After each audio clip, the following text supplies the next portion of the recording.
Man, we got a great guest here today. All right. So let me read his bio. All right. So I'm going to read through this list and it kind of speaks for himself. Okay. Coach Peavy has led the Duncanville Panthers to back, to back, to back, to back. That's 4 times, y'all. Texas 6A Boys Basketball State Championships. Since joining the Duncanville ISD family in April of 2018, this brother has not lost a single playoff game. Coach Peavy was named the MaxPreps National Coach of the Year in 2021. He has also been named Coach of the Year 4 times and was twice named to the Texas Association of Basketball Coaches All State Committee. Listen, y'all, Coach has been invited to speak at the USA Coaches Academy. In 2022, Coach Peavy was named a finalist for the Naismith Coach of the Year and was invited to coach in the 2022 Jordan Brand Classic. Coach brings more than 25 years of successful coaching experience at the high school and collegiate level. Listen, y'all, this brother believes in developing leaders and promoting discipline on and off the court. He is committed to building a championship team of character, class, and a team that gives total effort. Ladies and gentlemen, those of y'all are watching on YouTube, listening on Apple, Spotify, y'all give it up for Coach David Peavy. Back to back to back to back. Coach, how you doing today, man? Man, I'm good. How are you? I'm doing well. So first off, man, I want to say thank you, for giving your time and just, man, coming to share and just break bread with us tonight. I appreciate that. Man, I appreciate you having me, man. It's always good Definitely. to speak with you and good people, man. Man, I appreciate it. I appreciate it. All right, coach, man. So let's talk about you a little bit. Tell us a little bit about Coach David Peavy. Give us some of your background, where you're from. Did you grow up playing ball? How'd you get into coaching, et cetera, et cetera? So go ahead and lead us down the pathway. Man, I am from San Antonio, born and raised. Okay. Grew up in San Antonio, a military town. Um, and my Yep. dad was in the Air Force. Okay, that was my question. I was going to ask if your dad was an Air Force guy. He was an Air Force guy, and I did not grow up playing basketball. My neighborhood was all black and Hispanic. My block that I grew up on was Hispanic. So and you kind of stayed on your block. In my neighborhood, you stayed on your block, and I grew up really at an early age playing soccer and baseball in the street. I loved football. Yeah, yeah, loved football. My brother would sneak away and go down to the elementary school and play basketball, and I just thought he was weird. I thought he was weird for doing that. Um, but then my dad, when my mom and dad got divorced, my dad got stationed overseas. I think the first time was Italy, and while he was there, the basketball coach on his base got deployed or something, got stationed somewhere else. So the team needed a coach, and they posted flyers, and he just went in there and started coaching the team. And I guess he liked it. Then when he got stationed back into Texas, he went to Dyess Air Force Base in Abilene, and my brother and I went to go stay with him for the summer when I was 11, and he was coaching the base team, and I had no idea my dad was a basketball coach. So for that summer, we kind of just went around with him to all his basketball games, and man, I fell in love with being a coach before I fell in love with basketball. So it was just I just love being in his locker rooms. I love sitting on his bench. I love the team camaraderie. So man, it was at an early age I decided I wanted to be a basketball coach. Didn't know what that was going to look like, or the steps to take. But then we moved from west side of San Antonio to Alamo Heights, which which is completely different, completely different. Um, and when I got there, I started playing all types of sports.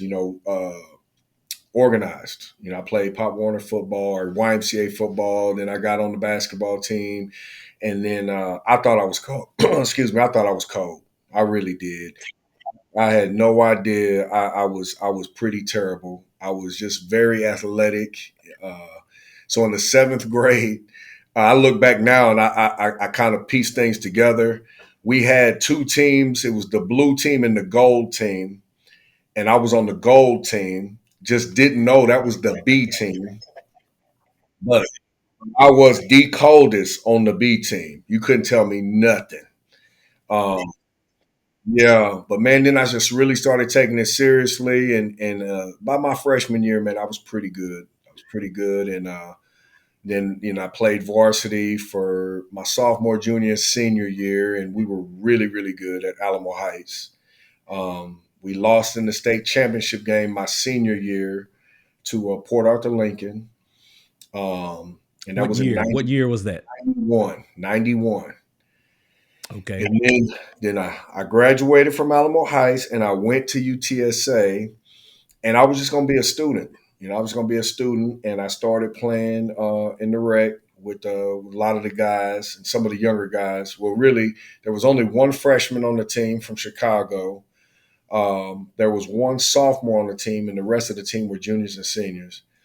And I was hooping with some of their guys in the rec, and a couple of them guys went to Coach Starner, and next thing I know, he had called me and asked me if I wanted to walk on, and of course, so I joined the basketball team at UTSA, and as soon as I joined the team, I didn't realize that I still was supposed to go to class, so I went to practice every day. There it is. I went to all the games, but I really never ever went to class. So after my freshman year, I was politely asked to leave, and then after that, man, I decided that I wanted to be a college basketball player, not just on somebody's team. And so I didn't care about level. You know, I had already been at the Division I level and got to sit the bench a whole lot. Um, and so I got recruited by a few pretty bad Division I schools, and some really good Division II schools. So I decided to go back home and play at Incarnate Word, which was Division II at the time, and played for a very, very, very good college coach in Danny Casper. He was tough, very tough. But in the back up a little bit, when I was in high school, I played for a legend, Charlie Boggess, and a Okay. lot of other, and some of his assistants were unbelievable coaches that ended up being great head coaches. So once I moved to Alamo Heights, man, I played for some really, really good basketball coach. So I learned the game from some good basketball coaches. And then again, I went to play at Incarnate Word where I finished up. And then my first coaching job, after I was done playing, Danny Casper called me in his office and said, "Hey, they've got a freshman coaching position at St. Anthony High School," which was maybe a mile, not less than a mile from Incarnate Word. So I went over there while I was getting my master's. I was coaching freshman basketball. So I showed up, and the varsity coach was the priest of the school and the church there at St. Anthony. Okay. He didn't know basketball, didn't know basketball, but he was a really good dude. And so I would coach the freshmen and sit on the bench for the varsity. And while the game was going on, I would be talking to the priest and I'm like, "Coach, man, you gotta you call this." And he'd say, "You do it, you do it." So I mean, I'm shouting stuff out, and I said, "Man, call a timeout, call a timeout." So we call a timeout, and he would get the team together and say, "Okay, Peavy, talk to him." So basically, he had me coaching the varsity team. So it was a great experience. I didn't get paid traditionally. At the end of the night, they would take all the money from the concession stand and give it to me. So I would make about $36 a night on game night. And then, Man. yeah, but then at the semester, it was crazy. So the women's coach at Incarnate Word, she calls me over Christmas and says, "Hey, my assistant went home for Christmas and he's not coming back. I need an assistant right away." So I had to go leave the freshman coaching position at St. Anthony, and I became a college basketball coach overnight. And Wow. I was a women's assistant basketball coach at Incarnate Word for a year and a half. Um, and Sally Walling was the head coach. She was very young, a very young head coach at the college level, and she gave me a lot of responsibilities. Man, I was the only recruiter. I stayed on the road. I ran our defense and I ran our strength and conditioning. Um, and it was a great experience. Great experience. And then after that year and a half, my high school coach calls and says, "Hey, I need you to come and be my assistant." And I thought I was big time. I'm like, man, I'm a college coach. And he was like, "Come on, man, be serious. You're making $15 every 2 weeks, man. Come make some money and learn how to be a high school coach." And I'm glad. I mean, it didn't take him long to convince me. I was on his staff for 4 years. Learn from a legend, and then when it was time to go, man, he kicked me out the door, and I got my first head coaching job at Gonzales High School, which is Okay. between San Antonio and Houston, right off of I-10.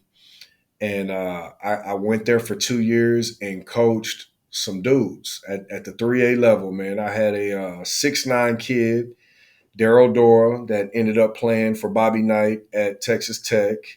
Okay. Um, Okay.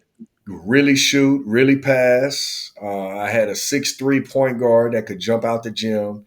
So with those two dudes, you're gonna win a lot of games. So On the 3A level. Yeah. at the 3A level, we Yeah. we lost in the regional finals, um, and just had one of them nights, one of those nights. We were probably, if I had to look back, we were probably the second best team in the state that year.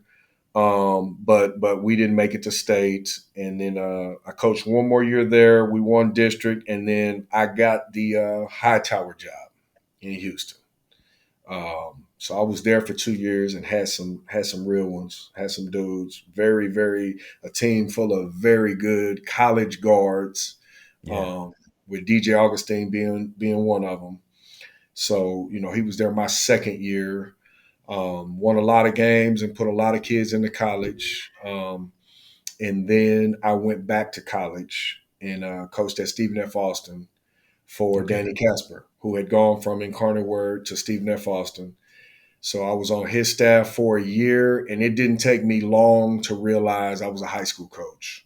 I was on his staff, and 2 months in, I was like, "Man, this is not what I need to be doing." So I stayed there that 1 year, and then I went to Aikens High School in Austin, Mm-hmm. Mm-hmm.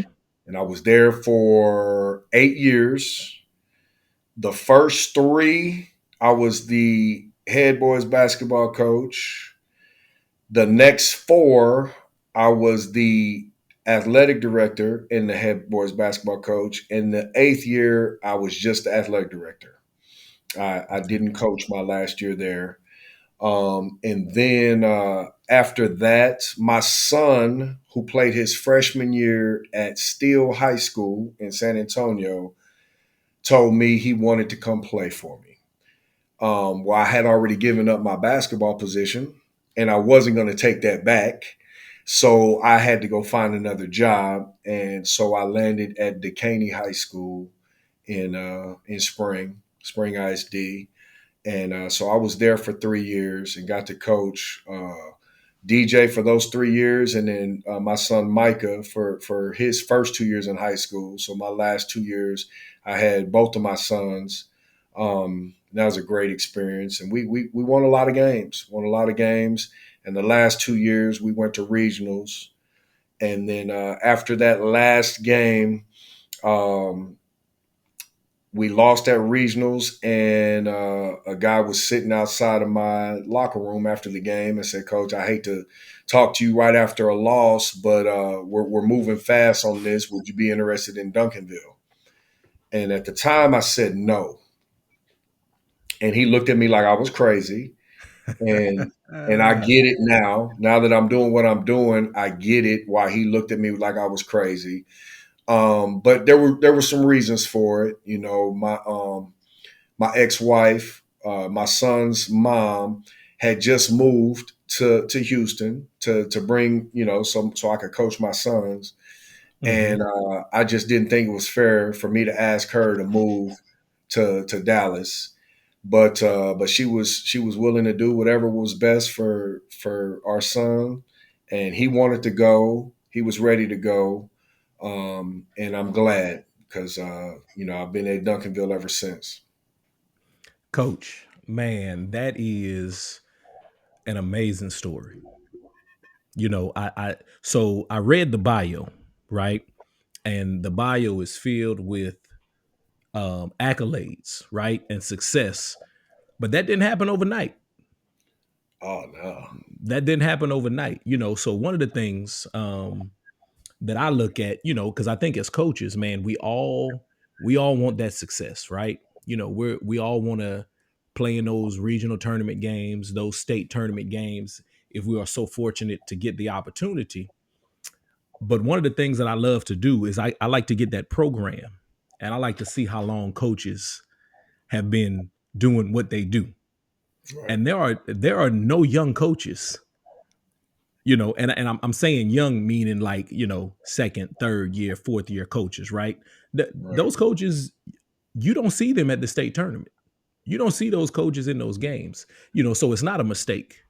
It's not a mistake. I always when I get to the end of every year, I'm like, man, I'm so much better than I was the year before, just because I got a year older. right. So coach, man, that's an amazing story, man. You always How old were you when you first knew that you wanted to be a coach? You said you were like 11 maybe? 11, 11, 11. Man, that's what's up. That's what's up. Yes. The coaching is the only thing I ever wanted to do. Yeah. I mean, It's crazy. and it's crazy, man. So throughout this time, I considered, right before I came to Duncanville, I was in a part of my career. It's like, man, what do I want to do? And I was really close to getting out, and but I felt like, man, what I thought I wanted to do was start a business, a company, or something that kind of bridged the gap between high school coaches and the AAU coaches. And I didn't know Which what is that was needed. going to look like. Yeah, I didn't know what that was going to look like. I just, man, I just over the years, man, I have really been involved, of course, as a high school coach. I did the college deal, but I coached some AAU. I was with Hard Work in San Antonio, and we had some high level. It was a high level program, a lot of success, some great people and great kids, and so I got to see this game and these kids and these parents from all different angles, and I just was like, man, there's a lot of high school coaches that have negative feelings towards AAU coaches, and there's a lot of AAU coaches that have negative feelings towards high school coaches. And I just came to the conclusion it's high school coaches are resenting AAU coaches for not doing the job that they do, and vice versa. Yeah. AAU coaches, Yeah. they look at all the things that they do, and it's like, well, man, I'm doing all this. A high school coach don't do that. Well, that's not. Everybody's got different jobs, and but if we're all here to do the same thing and be here for these kids, and do what's best by them, and if we find a way that we can work together, man, we can help a lot more of these young men that we work with. So I just got in a place where, I mean, I wanted to stay in the game somehow. I wanted to keep on being able to help these families and these players navigate. this next part of their lives, and this journey from high school to college. And I just felt like, man, if we can bridge this gap between high school and AAU, we can impact a lot more lives. Man, that's needed, coach. And what you said, man, listen, I when we get to, this time of year, March, April, May, and you get to scrolling through Twitter, and as a high school coach, you start seeing you know, some of the things that come from some of the AAU coaches, right? And Right. then you start seeing some of the back and forth. But if it's really about the kids, if it's really about the kids, we gotta figure out a way to bridge that gap. We gotta swallow ego, man. High school coaches swallow ego, AAU coaches swallow ego. We're not trying to outdo each other. That's just Right. me. That's just me the way I look No, at it. no question. I mean, there, you hit on the head, man. There's a lot of egos in this profession and in this business, and I call it a business. A Yeah, lot of yeah. egos and a lot of egos that get in the way of progress and success. And so, I didn't like I said, I didn't know what that was going to look like, but those are some of the things I was thinking about. But fortunately, I don't have to do that yet. But what I do, man, I try really hard to have great relationships with all the AAU coaches that I come in contact with, especially the ones that my players play for. And I try to give them as much support as I can, man, and let them know, like, I respect them. I respect what they do. Um, I'm not gonna step on their toes, and I expect them to give me the same respect when it's my turn and it's my season. Um, so, like in my program, man, we don't do spring. We don't do spring league. We don't do summer league. Okay. All Okay. of my guys play AAU, and um, and I think, man, I think too many coaches, and I'm not saying it's wrong. It's just not the way I like doing it. But I think, and what I have found by us not doing stuff with them in the spring and in the summer. Now we work out. We work out in the summer, 4 days a week, and we do all of that, and that's where we grow. But I think by letting them all go off and play with their AAU teams, man, they get to grow. They get to play in different roles, and then they bring something back to the table when they come back, and we get them back together. So if I kept them all together in the spring, then they're not going to grow. I don't think as much as they can if they get to go play. Some guys, they go to this AU team and they're the guy. Yeah. And with us, they might have this type of role. Then they go over there and now they gotta go be a really good screen setter. And it's like, so now they come back to me and, yeah, you still get to do what you did for me, but now you're a better screen setter. Or, man, if you wanted to get to play, you better rebound, or just different things, man. I have seen it over the years that these kids get to grow if you let them. Yeah. So one of the questions, I have this list of potential discussion questions, and one of the questions is, are you a system guy or a player development guy? But you just answered that. You're a player development guy, right? No question. Yeah. Now, Go ahead. with that being said, we all have our own ideas. I love to play certain ways, but I'm a tweaker, man, and not the bad tweak. I tweak, I tweak things according to my personnel. Like we love to play fast, and fortunately I have had players that that fit Yeah. that. I've had some really good athletes, and I think we play at a pace that makes a lot of people uncomfortable.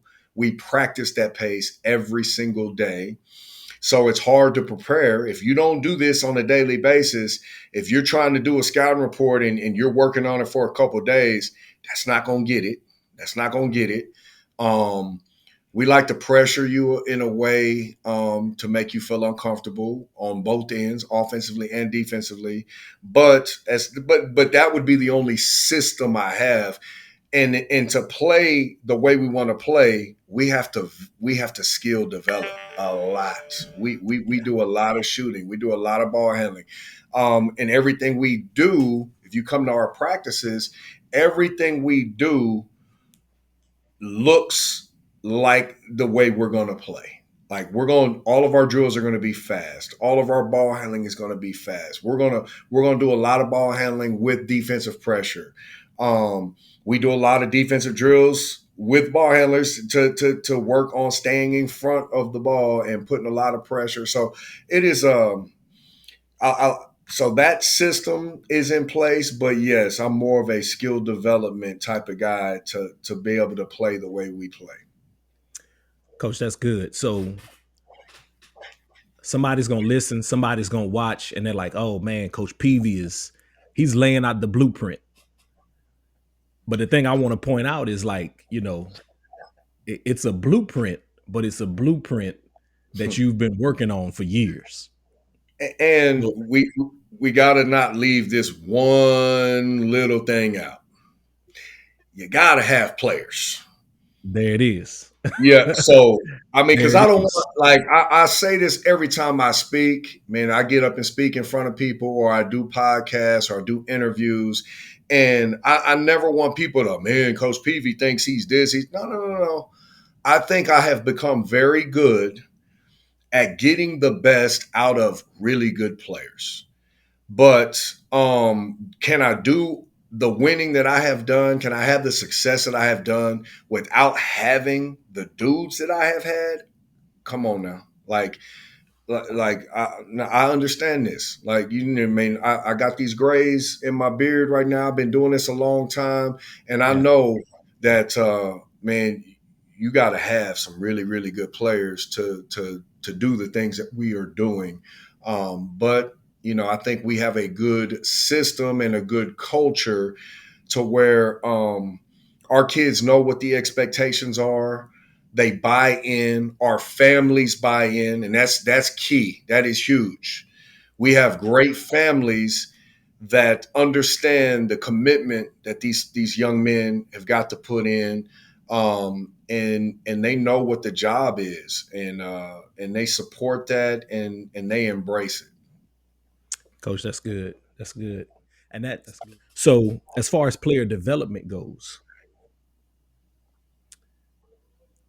if I don't have the players, so and just this is a subjective question. Every coach may answer it different. If I don't have the players, so do I need to spend more time on, building a system that they can thrive in, or do I need to spend more time working on player development, or a combination of both? What are your thoughts on that?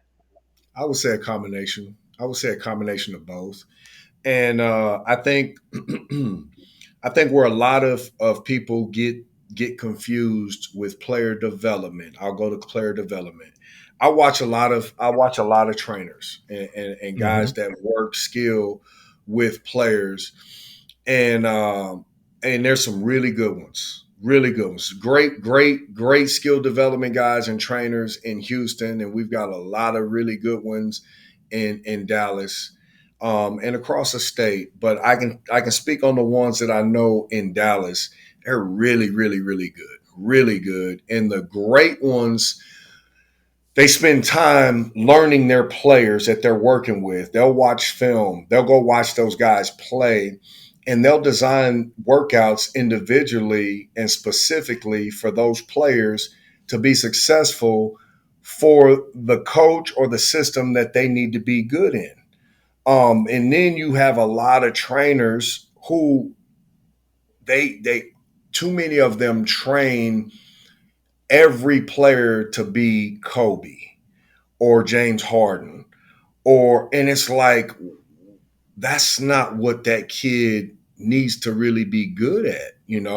So another thing I think we do a great job with, you'll come to our practice, man, and you'll see four different groups of players doing skill development differently because of the jobs that they need to have. I've got kids that, man, they are shooters. And And I've had arguments with some of my younger coaches, man, that are like, man, like, coach. So I'll use a specific example. I just had a Okay. kid. I had 8 seniors this year, and they're all going to play college basketball. 6 of them are going to play Division One. One of them is the 7th is going to play at Texas Wesleyan, and then the 8th one is saying that he wants to walk on at U of H. I don't know how smart that is to be a walk on for Coach Sampson. That's crazy, and I love Sampson. He's my dude. But those are my 8 guys. Well, one of them, a lot of people know him. He's the only white kid we've had since I've been at Duncanville. Jackson Prince, Mhm. um, unbelievable shooter. He is a preferred. He's going to be a preferred walk on at the University of Texas. And his sophomore year, he was not allowed to step a toe inside the 3-point line on offense. And I had a coach like, Coach, why are you doing that? Like, man, you're hurting that kid. I'm like, I said, how am I hurting this kid? Why would you want me to let this kid do something he's not good at? He is really good at sprinting to that corner and shooting shots because he That's needs pride. y'all to get him the ball because so he can do his job. And so now, then by his junior year, he got to shot fake and take one power dribble to a pull up. He could either shoot the open shot or and he knew we're not playing. We're not playing around with the ball. You don't get to make extra moves. And now by his senior year, he got to shoot runners and floaters. And but it all works when guys understand their roles, and then it sets them up to have a successful role at the next level. And all of our guys that go off to play college, I hear from college coaches all the time on how ready our guys are as freshmen to step out there and contribute. They don't have a lot of struggle because most college kids, they come to college being able to do everything because they had to Mhm. do everything where they came from. Everybody was their Kobe or their Kyrie, where they came from, and then when they get to college, they struggle with a role. Well, Yeah. my guys, they typically play the same role at their freshman year as they did at what their role was at Duncanville. So, those are some different things you'll see in our workouts. Our skill development will be grouped. Here's what I heard, Coach. I heard we keep it simple at Duncanville. It's very simple, very very simple. Yeah. Yeah. So and that is now, man, we all want to be Coach Peavy when we grow up. Hmm. No doubt about it. We want that success. But one thing that, and I haven't been in the trade as long as you have, but every year I learn how to cut something back. Now we don't need to do this anymore. We need to simplify this. So I'm glad that I heard you say that. That's so if y'all are watching, listening, if you wrote down every single thing that coach said, I'm gonna just tell you right now, man, simplify that. Simplify that, coach. That's good Well, stuff. I mean, I'll add on top of that, and I don't want to mess your interview up, man. But No, we no, we coach. we try We good. we try to take out all the fluff. If it's not what we do, you're not going to see it in our practice. And now it changes all the time. We tweak stuff all the time. Now we might think, man, this is what we're going to do, and we work on it, we work on it, we work on it. Then we get into the games and we start saying, hey man, we're not doing that. Well, let's take it out. We don't need to spend time on that. I'm gonna give a secret away, man. We we don't work on press break. We don't work on press break. Like and we go to college practices all the time. And Yeah, yeah. it's mind boggling to me. I'll go to a college practice and I'll watch them work on 4 different press breaks. And I'm like, what? First of all, I don't even see that many presses in college. I don't see teams pressing like that in college. And I'm like, I don't get it. Like, now, granted, I have really good players. And I started this when I was at Hightower and I had a team full of guards. one of Mm-hmm. them being DJ Augustine. Mm-hmm. And it was like we worked on press break, we worked on press break, we worked on press break. Then we get in the game, we get the ball to DJ, and that was all we needed to do. That was your And press then, break right there. yeah, and then when DJ wasn't in the game, we gave the ball to Chris Smith, and that's all we had to do. And it was Yeah. like, man, how about we stretch the floor, move people around, and teach them spacing and read the floor, and we just attack, and we're trying to score against press. But we don't work on press break. We scrimmage a lot and we'll work on our press. And then it was like, all right, press. And then we just work on like, and usually it's against our JV. We'll go varsity against our JV and JV's got a press and we just attack and we got to score. Just go Yeah. score. And then we get in the games and people don't press us very much. Yeah. Yeah. That listen, it's simple. Spacing. I steal from football. I don't know. Is that something you do? Steal from Uh, football? I steal from anybody and any coach, anything that's gonna work. Yeah, we're gonna Yeah. steal it. Yeah. Because the concept that I stole from football was like, listen, man, we're trying to get the ball to our best players in space. So I'm like, man, that's simple. That's just common sense. Common Get the sense. ball to your best players in space. All right, coach, we're gonna pivot just a little bit right here, man. A little bit right here. I want to ask you this question. You coached all over the state of Texas, and we're not throwing shade at anybody, but it typically comes down to Houston versus Dallas. Yeah. So, coach, in your opinion, what is the difference between Houston and Dallas? Culture. The basketball culture in Dallas embraces coaching. It really does. Uh, Mm, it it it's it I'm a rub some people the wrong way, and I've got a lot of friends in Houston. There's lots of talent, uh, but the basketball the last it's been several years now has been better in Dallas, and I didn't know why until I got here. And these kids embrace coaching. They handle it so much better. It's a lot less pushback from the players and their parents. The parents allow you to coach these kids harder. Their expectations are different. And I'm gonna say this too: there is a lot more support in the basketball community as a whole. You will have people, AAU coaches, parents, and players rooting for each other. Everybody wants to be good and they want everybody else to eat. I see a lot of fighting in Houston where I'm gonna promote mine by knocking yours down. I'm gonna throw shade at yours so mine looks better. And that happens a lot less in Dallas. I'm not saying it doesn't happen, but it happens a lot less in Dallas.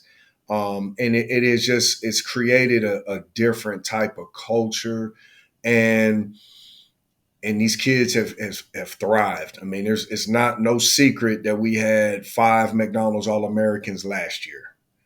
yeah, This year we had the only McDonald's All American. And then, well, really not just that, because one of our kids left and went prep. And I still he was only gone for 1 year, so I still claim him as a Dallas kid. So I mean, it's just good, but man, I want all these kids to eat. I do. I want all of them to be successful. I'm a Texan. I want all these kids from Texas to do well.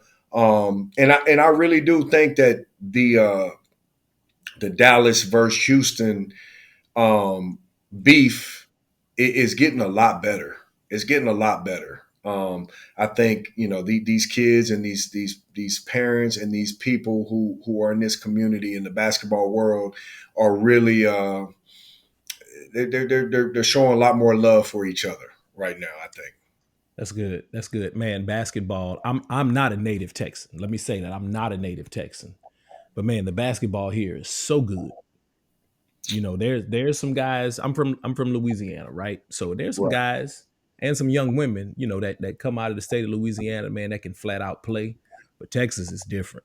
Texas Texas is is different, different. man. And Texas I is can tell different. you this, we've been playing all over the country the last few years. And Yeah, we play, and then when they come into town, we play the best from out of state. And it's wild. It's wild. Well, I don't mean to dog Louisiana, but like not this year, but last year, we played the two best teams from Louisiana yeah. in one of the hoop fests in Texarkana, and we beat one of them by 30. We beat one of them by 40. Then we played the best team from Georgia, Wheeler, who has a Mhm. really, really good player, Isaiah Collier.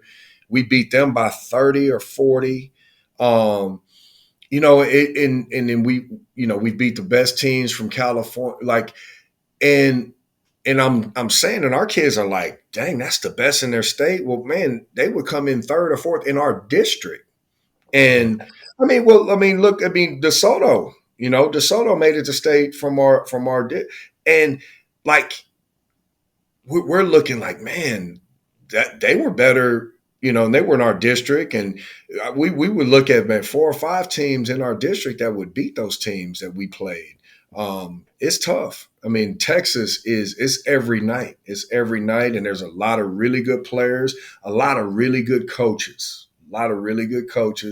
and like I said before, a lot of good trainers and AAU coaches that are really. I mean, people. I mean, I know a lot of AAU coaches that study and watch film. And people don't realize like they are really they're taking this thing serious. that's good. That's good.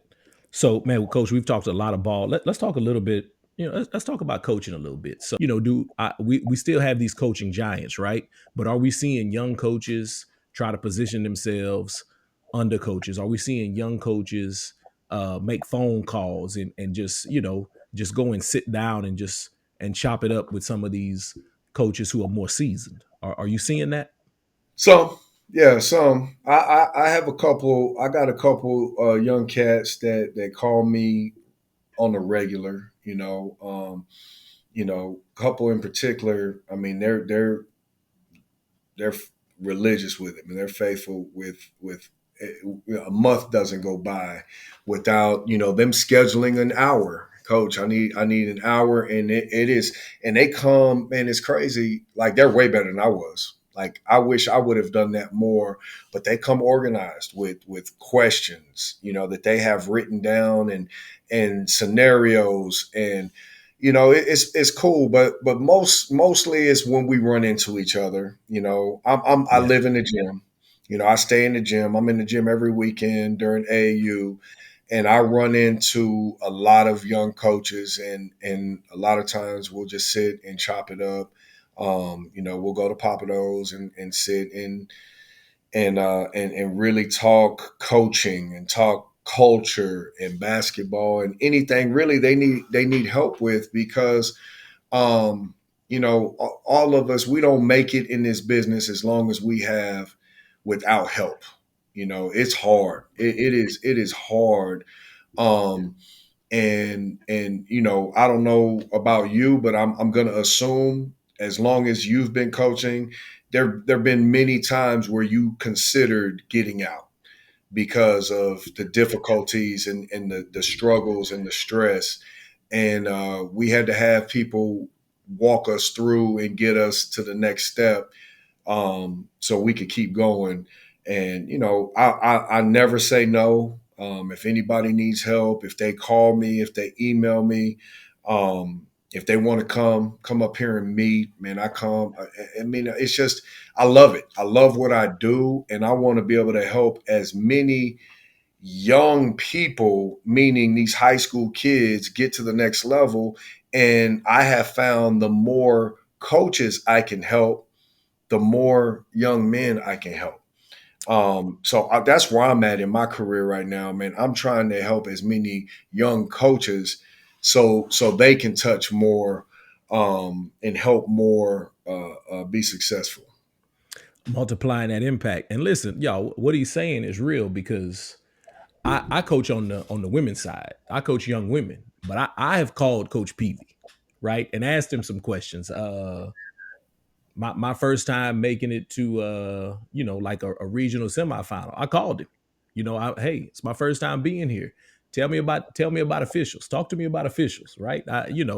So I hit him up. I got his number. If I ever text him, he always texts me back. So what he's telling y'all is the truth. The brother gives back. So while we're talking about coaching, you talked about some things that are really hard, coach. What are some of the hardest things um about coaching that nobody really knows? Um, I mean, we're you gotta be more than a coach. You got to be.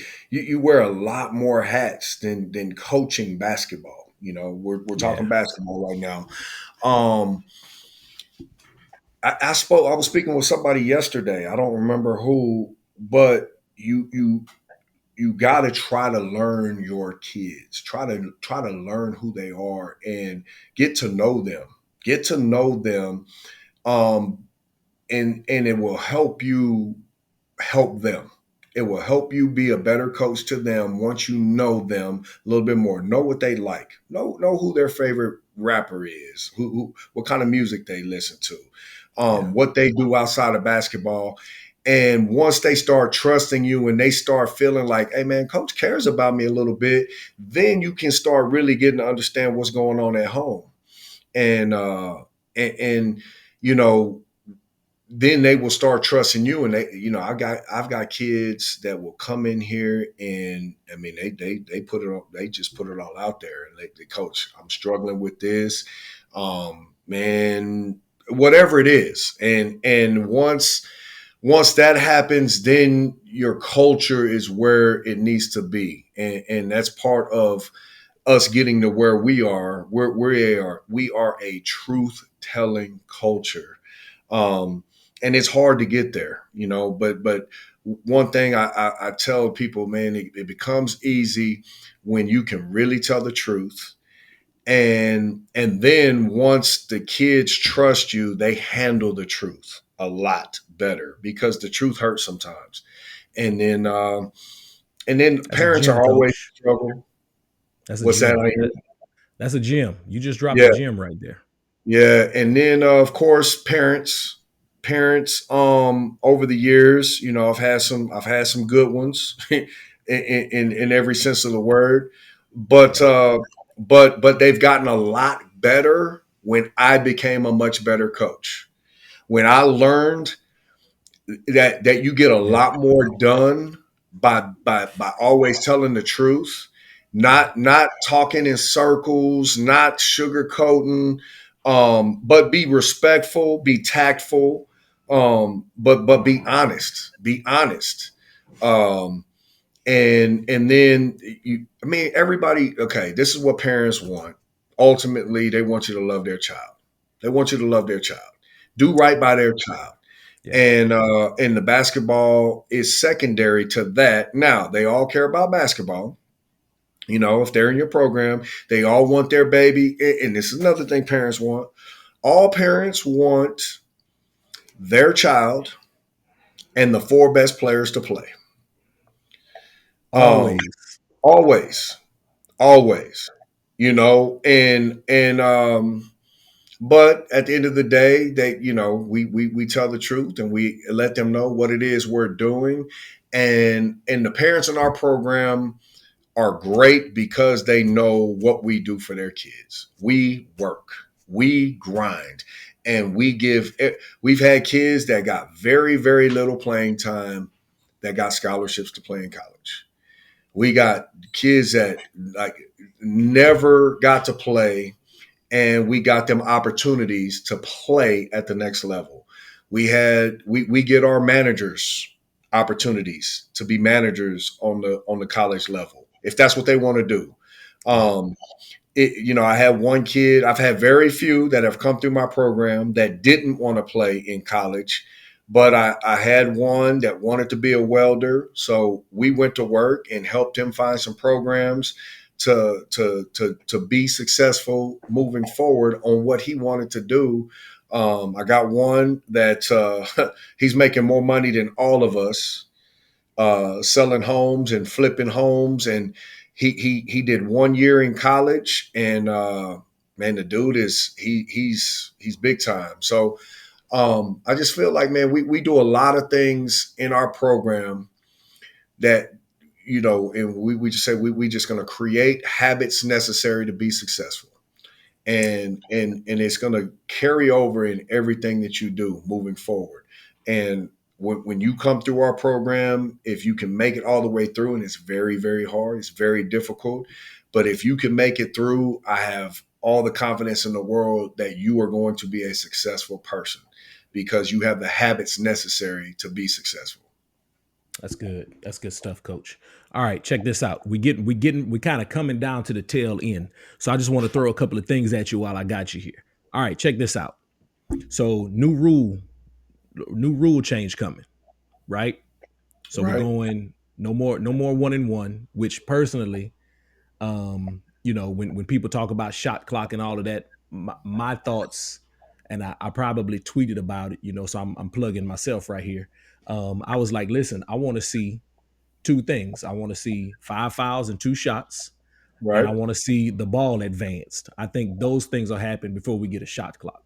So what are your thoughts on that? I'm always looking for anything that makes the game better. I like it. I like it. It makes sense. I think it does speed the game up a little bit, and it lets referees off the hook too. I think like referees, man, they can have a bad night too, or have a bad Yeah, quarter, and you don't want them to have, man, that was a tough call. That's a tough call. And before you know it, now a team is in the bonus for the whole half. Well, it resets after the quarter. yeah, So, I mean, yeah, those fouls that were in the first quarter, okay, now the referees have settled down. They've adjusted. They got out of their funk. Our kids have adjusted. They stopped using their hands. They're moving their feet yeah, better. And yeah, now it's like, okay, let's restart, and we don't have to just shoot free throws all game. Let's play basketball. So I like that rule, and I haven't thought too much about the advancing the ball, but I like that too. Um, shoot, everything I think. Whenever you make changes, it makes you change coaching. So and it gives you one more thing you got to coach, yeah. and I love it. I mean, I'm always looking for ways to get better. I'm always looking for new challenges. So, that's more coaching to do. Okay, so what do you think is the tougher job, coaching or officiating? Oh, officiating. Yeah, No question. No yeah, question. I have so much respect for officials. I mean, we got tough jobs as coaches, and everybody thinks they can do our job better than us. Um, and we get yelled at and we get criticized and all that other good stuff. But man, referees, like I tried it one summer. I tried it one summer when I was coaching at Incarnate Word on the women's side. We ran a girls league, and I refereed, and I'm so embarrassed on some of the things that came out of my mouth. When a young lady would say something to me, I would snap back. I'm cussing at parents, and my thin is way too thin, man. I can't take it. Like, I take it real personal, and I hear everything. So yeah, yeah. there's no way I could be a referee. All right, Coach. If you could do anything other than coaching, what would it be? Man, I like what you're doing right now, man. I would just be a podcast host. That's what I would do. Man, listen, this is my hobby. I suck at Yeah, golf. I don't watch a whole lot of TV. I'm really like a nerd, man. So I really right. just like talking to people and and hearing their perspectives on things. That's how I get better. I That's how don't I have get better. I don't have any hobbies either. You know what I think I might want to do in the near future, and I've started it.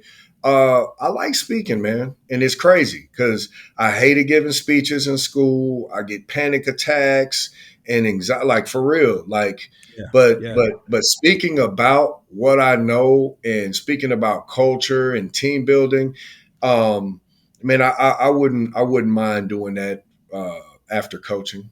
You know, going into corporations and talking to them about team building and culture. Man, definitely. I definitely think there's a place. I know there's a place for you in that arena coming down the pipe. All right, coach. This is it's crunch time. All right. It's crunch Yep. time. So I got a 3, 2, 1, and then we're gonna wrap up after that. All right. So the three is three in the key. All right. Give us three things that all coaches need. Three things that all coaches need. What you got? Passion, patience, and professionalism. Ah, that's good, coach. So passion, patience, and professionalism. Yeah. That's good stuff right there. Let me do the three the correct way. This how the three is done nowadays. Let Three me do it the P's. correct Three way. P's. There it is. All right, Three coach. P's in the key. Two shots. Two shots right here. What are two of the most foul things that you've experienced as a coach? Two of the foulest things you've experienced as a coach. I mean, we just talked about officiating. I think officials do a great job for the most part. Sometimes they have a bad night, but I know in my heart I was cheated one time in a very, very, very big game. Um, and that was foul. That was foul. It was a playoff game, so not only did we lose, it ended some kids playing careers in the high school. Most of those Yeah. kids got to go play college. That was foul. That was really foul. Another thing that was foul since I've been a coach. Um, man, I don't. Man, I can't think of. I really can't. I can't think Coach, of that's anything. listen, that's good. I've been That's coaching a good. long time. Yeah, That's yeah, good. nothing foul. Nothing That's foul. good. That's good. Yeah. All right, coach. Last thing. This is the and one. So one thing, anything that you'd like to share before we exit. So, I do another podcast. I always give my shameless plug right here. It's called The Network with CoachPrejean. So y'all can go check that out too. This one thing, listen, nobody asked for this. Nobody asked for this, but you're going to give it to us anyway. So one thing, anything that you want to share before we exit. Oh, I mean, hardly. There's not too many people that know this, except for the real ones. The real ones know that when I was about 8 years old, was I eight? Yeah, that's about right. I was the city breakdance champ in San Ah, Antonio. Yeah. Hey, Prejean, I was cold, bro. Like if there was one thing I was great at, I was a really, really, really good breakdancer, man. so hold up. So Yes, were you popping and locking, or were you no, doing the Papa. windmill? No, no, no, no. Look here. Now I'm a tell on myself. I'm I don't like being dirty. So I stayed on my feet as Okay. much as Okay. possible. So I was a popper, and man, I could do that thing, man. I mean, I could moonwalk better than Mike Jackson and Chris Brown and all them dudes, man, and popping and locking, and I was being for real. I was super cold, Hey, that's super. what's up. That's Yeah, what's up. Listen, y'all didn't know that, man. Y'all didn't know. yeah, Coach, yeah. man, listen, I appreciate your time. I appreciate all the knowledge and wisdom that you shared with us. Listen, y'all, this is the Coaches Co-op podcast. One of my partners said, you can treat it like a box of chicken. Whatever you want out the box, man, you take it. Whatever you don't want, you just leave it in there. Coach Peavy, man, you dropped a lot of gems. I really appreciate it. I can't tell you how much I appreciate your time. Man, I really, really appreciate that. So listen, y'all, signing off. I'm Coach P for Coach Peavy. I just need y'all to remember that coaches do what most people can't. Until the next time, peace.